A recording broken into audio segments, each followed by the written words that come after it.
Recent hatchling here at Reptile Gardens.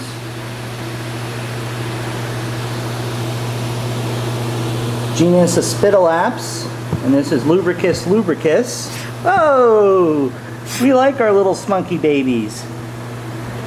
We do baby Spidolaps cam? Oh no, we're not going to do that today. Ah! Cute. Not terribly toxic, but you still don't want to get bit by them simply because there's no specific anti-sera, so you take your chances. These are little fossorial snakes from South Africa. Spend most of their time underneath the sand. That's what fossorial means.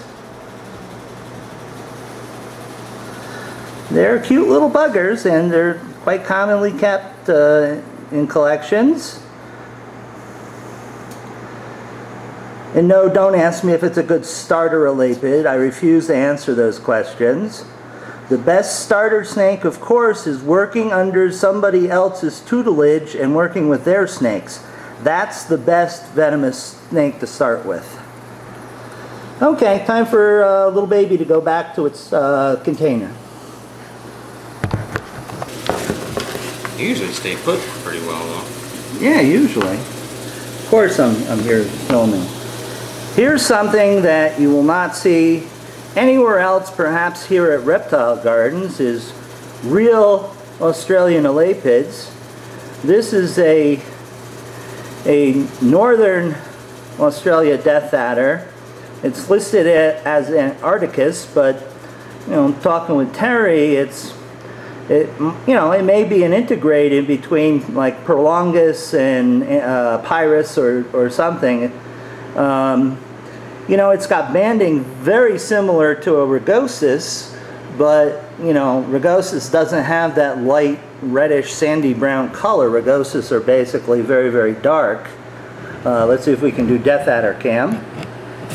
Oh, but well, didn't do death adder cam, but it's flattened out very nicely, and look at that beautiful pattern. And this is probably a female by the shape of the back end here. But these are definitely a rarity here in the States. Maybe the San Diego Zoo is the only place that you might see them other than here. Maybe St. Louis.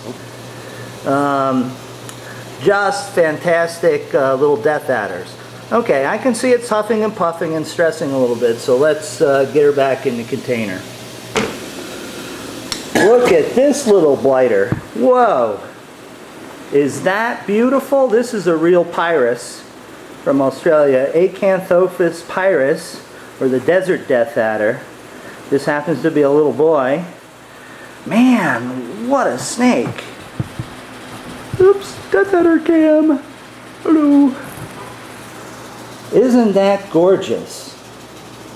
And of course, these are seriously neurotoxic snakes. Something you definitely don't want to put your finger down on, haha. But look at that pattern. Isn't that a gorgeous, gorgeous snake? And of course, there's the trigger, the famous death adder tail. If you want to get bit, you go ahead and touch that, and I guarantee you, you're going to have it hanging off your finger. Because they use that as a caudal lure. So anything that bothers that, the head is sure to be nearby very quickly. Okay, snake fans, what do we have here? It's probably something that you've not seen in any videos coming out of the US, certainly out of Australia. This is a juvenile Karnak Island tiger snake, genus Nochesis. The infamous tigers from Australia, one of the many subspecies. These are from Western Australia. And again, you won't find these any place other than the Black Hills Reptile Garden. As you might gather, it's a little out of the way, but it's a true snake keeper's paradise, because you can see many snakes live that you wouldn't and haven't seen before ever. Oh, and here's your classic tiger snake hooding. Let's see if we can do tiger snake cam. This is the first ever tiger snake cam to be performed. And as you can see, the tiger snake is not necessarily cooperative. We'll have to get Gabby here to train them properly. See, Gabby presides over her kingdom and teaches and expects cooperation from all the other snakes in the room.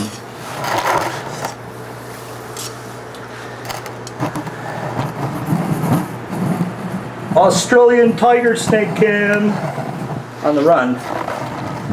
Beautiful, beautiful snake. Terry, see if you can hook it up and we can get a look at the venter. The bottom of that snake is just pretty too. All the way down to the side. Look at that. That's classic. Oh, classic earthquake. Classic tiger snake. Woohoo! Very nice, Terry. Oh good, a pissy one. You know how Viperkeeper likes little pissy snakes? Because you always... Tiger snake cam. Look at that.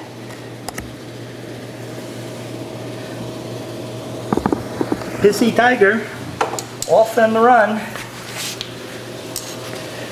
Now, guaranteed folks, this is only like 15 inches long, so you would not want to end up on the pointy end of that snout. Lethal dose is estimated for humans about 1.5 to 2 milligrams, and I'm certain that little guy has got probably 10 or 15 human lethal doses in there. And as you could see from our introduction to him, he was not reluctant at all to use it.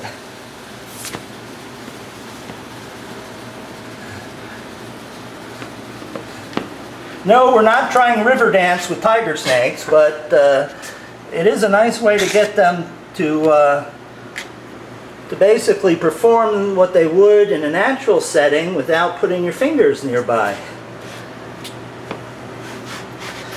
Oh, look at that classic tiger snake.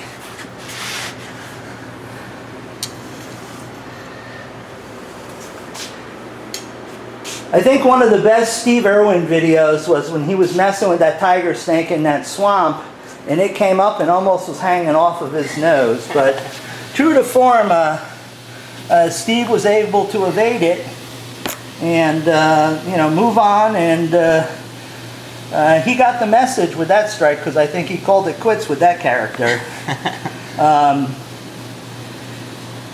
Steve, I'm sure Terry agrees, Steve did an amazingly positive thing for especially hot herp conservation than anybody in the history of hot herpetology, and he's certainly sorely missed. But,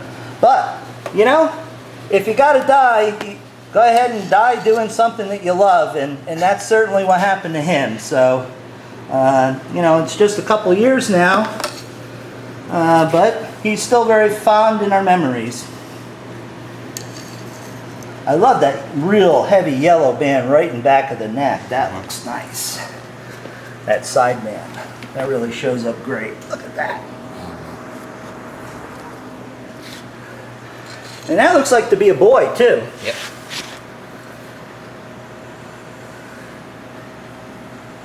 He's calming down, or cooling down.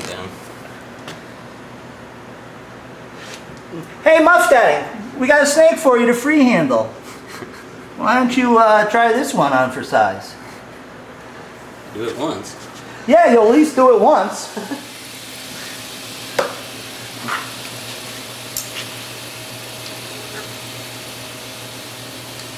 You're not. Okay, this is a Viperkeeper exclusive courtesy of Terry Phillip here at Reptile Gardens. This is Tropidechis carinatus or the rough-scaled snake from Australia. This is probably the only one that's ever been in the U.S., and as my friend Terry said, it is hotter than hell. It's a very complex venom, and it requires a real expert to treat it. It's treated with tiger snake antivenom actually, but it's very, very, very difficult because of its multi-complex venom. And Terry said it could be a bit of an asshole, so I'm being extra cautious with this guy. There was a bite history where a little girl was actually fully paralyzed for like 7 months from a bite from one of these. Wow, so it's got some serious presynaptic neurotoxins on board if you had a latent paralysis for 7 months. Truly an extraordinary snake. You don't hear much about it, but this is another one of those snakes in Australia that is very toxic and you don't normally pay much attention to. I'll tell you, when I was in Australia, Terry, any snake, the best thing about Australia was you knew any snake you came across, unless it was a python, it was toxic. So I was very, very careful. It's quick. It is very quick. But this is the first time ever that one has ever been seen here on the Viperkeeper channel or anywheres here in the United States, and it's not even on exhibit. But as you can see, it's a very alert elapid, very quick. If we saw this crawling in the road in the US, we'd think it would be a harmless garter snake. But boy, would that be an unpleasant surprise. The common name is what, Terry? Rough-scaled snake. That's right, rough-scaled snake. Sorry, I had a senior moment here and a major brain fart. But that happens. Truly a very cool snake, but not one you want to be bitten by. Oh, is this a cute one? Good luck keeping up with that one. Wow, this is a relative, a cousin, actually closer than cousin, King Brown. This is a mainland Australia King Brown, where our good friend Mr. Brown in my collection is one from Papua New Guinea. Absolutely genetically identical. It's still Sudakis australis. It's just the form that made it across the strait and doesn't develop to the huge sizes that are available on the mainland. But the mainland ones have these beautiful variability in color, and as with all King Browns, as you know with Mr. Brown, they're lightning fast. They have very, very toxic venom. Not as toxic as other Australian snakes, but certainly lots of it in the adult form. And they bulldog you. They get you, they don't let go. You have to yank their ass off. Just very beautiful. That golden brown color is just unbelievable. Oh, Mr. Brown Cam. Gotta love these guys. These guys are just so cool. One of my favorites in my collection. Hello, how are you? Hello. Oh, a visiting Mr. Brown Cam. Look at that. Look at the color. All right, stay still, Al. Al is so excited he can't keep still. Oops. Sorry, didn't mean to startle you. Look at the flattening of the neck. That is a serious warning sign that he means business. Gorgeous, gorgeous snake. Look at that big respirations he's taken. Getting as much oxygen to those cold muscles to make them perform, so he can ruin your day. Oh, nice. So let's just not even... Well, he's easier to work out, so Okay. I can tell a lot less dangerous outside. This is the top form of the King Brown, the Australian Sudakis australis. This is the largest form. Now just think Mr. Brown, which is the smallest form. This guy behaves just like Mr. Brown, but take them up to the 5-foot level, which is about the size of the snake, and you've got really more than you can handle. Oh, look at that. Let me bring it just back up a second. Okay, I'm back. It's a lot better behaved out than he is in. My goodness.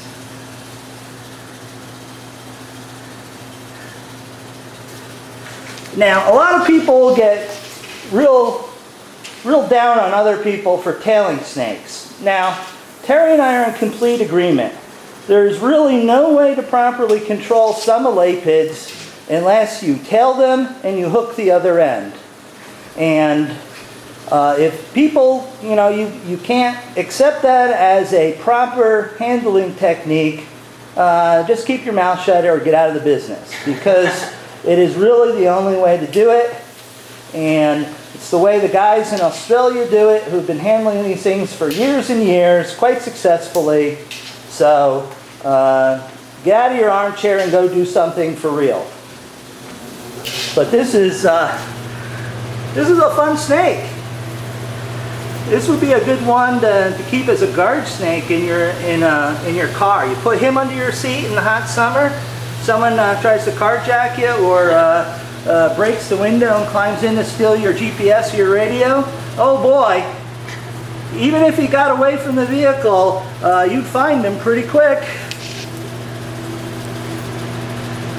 Look at it. It's just a beautiful, very shiny brown color these guys have. And no, folks, I'm not doing King Brown Cam. His head's probably 2.5 times as big as Mr. Brown's, but if I can get around him and just take a close-up of the scalation from this safer aspect,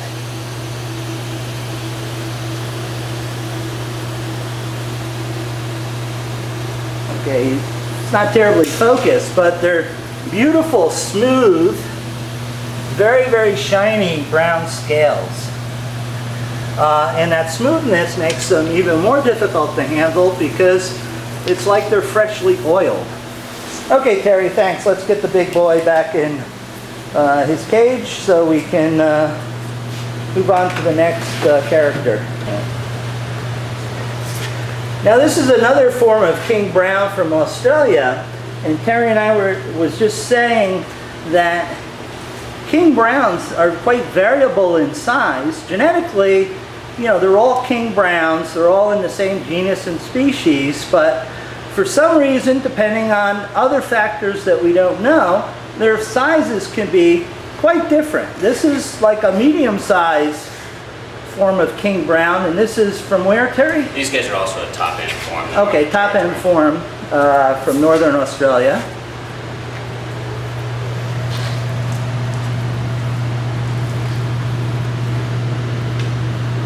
These guys, because they're called Sudakis, these are not quite so rich in neurotoxins, but they're quite potent with substances called myotoxins, which breaks down muscle and cause muscle damage, as well as several very bad components that destroy blood cells. So in the process of dying from a bite from one of these, basically muscles, including your heart, are broken down. The myoglobin from those muscles actually start clogging your kidneys and shut your kidneys down, and that's just the beginning of the cascade to the long dirt nap that you're going to take if you don't get the proper treatment.